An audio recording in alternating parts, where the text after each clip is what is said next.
Здравейте! Добро утро на всички! Много съм щастлива, че отново имам привилегията да споделя себе си, да бъдем заедно. Днешното ми включване е вдъхновено от мястото, където се намирам, а именно една държава, където на геврека казват обвързаняк. Може би се сещате вече. Намирам се в Полша, във втория по големина град в Полша. Това е Краков и съм изключително впечатлена от това място, защото последния път, когато съм идвала в тази държава, това е било преди около 30 години. Преди около 30 години? Това никак не звучи добре. И мястото има толкова европейско излъчване, толкова е красиво, града носи духа на древността, духа на старото, но в най-добрия смисъл. Наистина Полша е едно прекрасно място. И тук, близо до Краков, на около 10 км от този прекрасен град, има една солна мина, която е много популярна. Нарича се Величка. Това всъщност е името на моята баба. Тази солна мина Величка е едно от най-впечатляващите неща, които непременно трябва да се видят в този район. И за това днес искам да ви разкажа за солта. И за солта като начин за пречистване. Защото много пъти съм казвала, че простичките неща са тези, които работят най-добре. И ако се получим от нашите баби и дядовци, ще видим колко много солта е била в употреба, именно когато е ставало въпрос за това да бъдем пречистени от нещо. Аз си спомням от моята майка, когато съм била малка и когато съм се събуждала, например, с кошмари, тя ми е казвала да взема в ръката си сол, да отида и да сложа тази сол под течаща вода, да кажа едни определени думички и винаги ми е казвал, че съня никога повече няма да се върне при мен. Солта е изключително безценна съставка.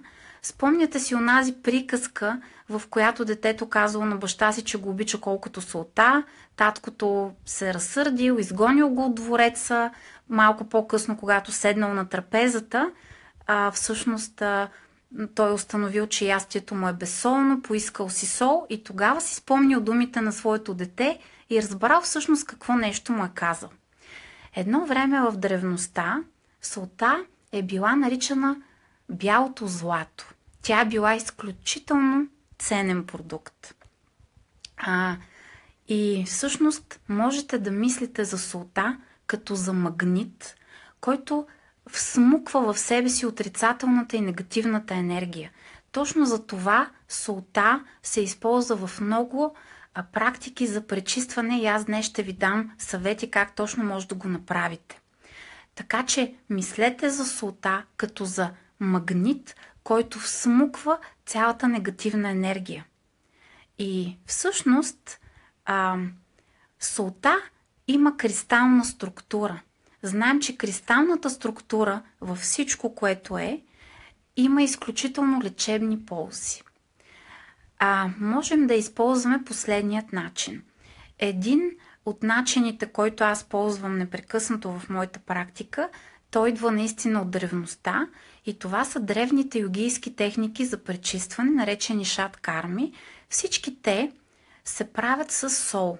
Солта, разбира се, има функция, която изравнява осмотичното налягане, но основната функция на солта в тези пречистващи практики е, освен всичко останало, и чисто енергийна, защото солта има магическо действие.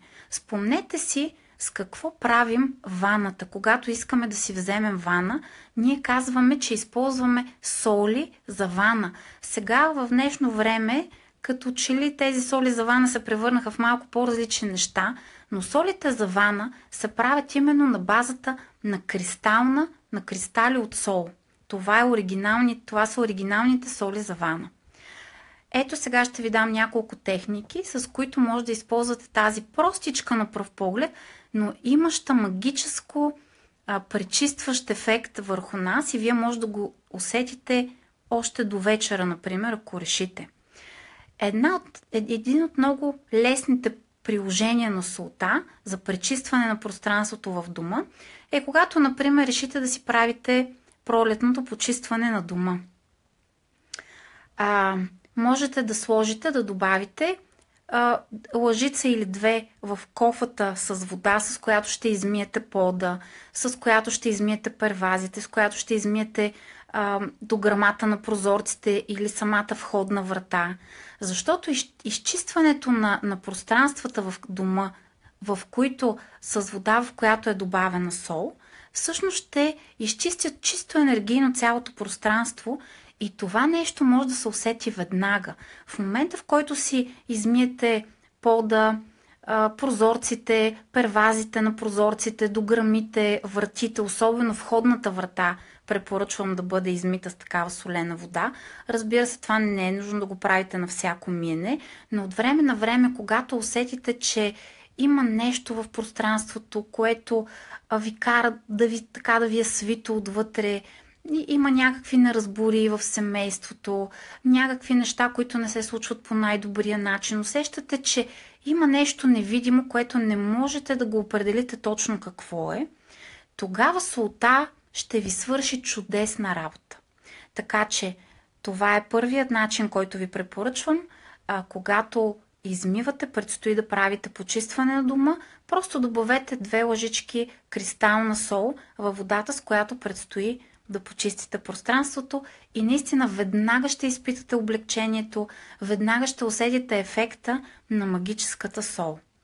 Друг такъв начин е, ако усещате наистина пространството така малко по-тежка енергия, малко по-затлачено, малко по-трудно дишате, например, можете да поставите в 4-те ъгъла на пространството 4 чаши пълни с отново кристали, сол на кристали. Това е много важно, за да имаме тази кристална решетка, кристална структура, която да извлича и да абсорбира в себе си негативната енергия. Може да поставите 4 чаши с сол в 4-те края на дома. Може да ги поставите в 4-те края на всяка стая, ако усещате, че има стая, в която ви е малко по-особена енергията, ви е малко по-трудно да дишате, когато влезете примерно в тази стая, настроението ви пада или се чувствате малко по-депресирани или малко по-вяли. Или просто решите, че искате да си изчистите пространството. Може да го направите за всяка стая по-отделно, може да го направите и за целия дом. 4 чаши в 4-те ъгъла на пространството, нека да престоят през цялата нощ. Вие на сутринта ще видите, че има възможност, има вариант, в който солта е променила своята структура. Възможно е дори цвета да бъде променен на солта, защото тя ще е изтеглила от пространството всичко, целият негативен заряд, който има там и наистина ще усетите колко приятно и по друг начин се диша по този начин.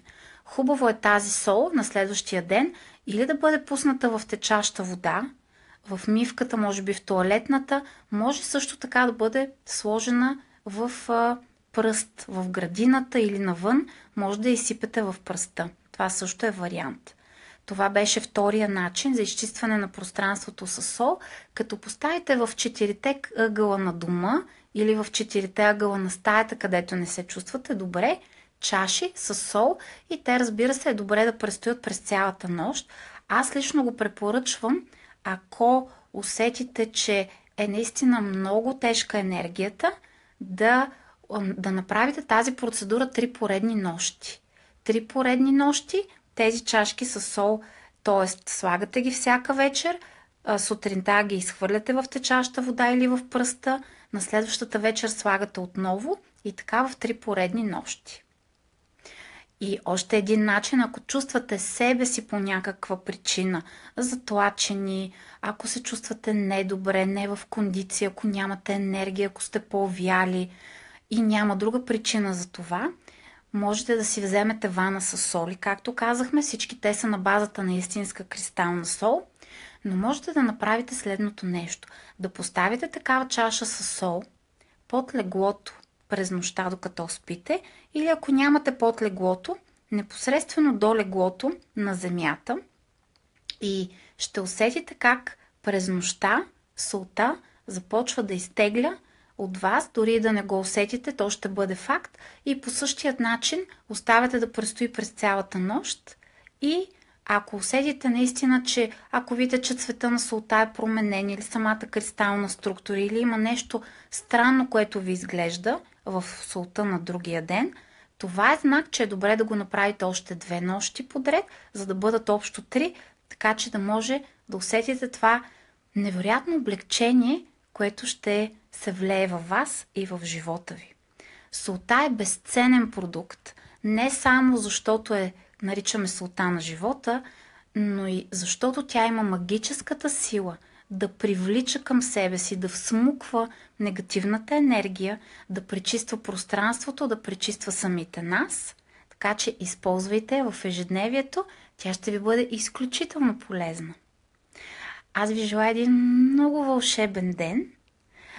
Поздрави от Краков, от мястото, където се намирам аз, и ще се видим съвсем скоро. Бъдете много щастливи и създайте сами за себе си един вълшебен ден. И да не забравя, животът е прекрасен. Животът е прекрасен. Бъдете щастливи. До скоро! Чао, чао!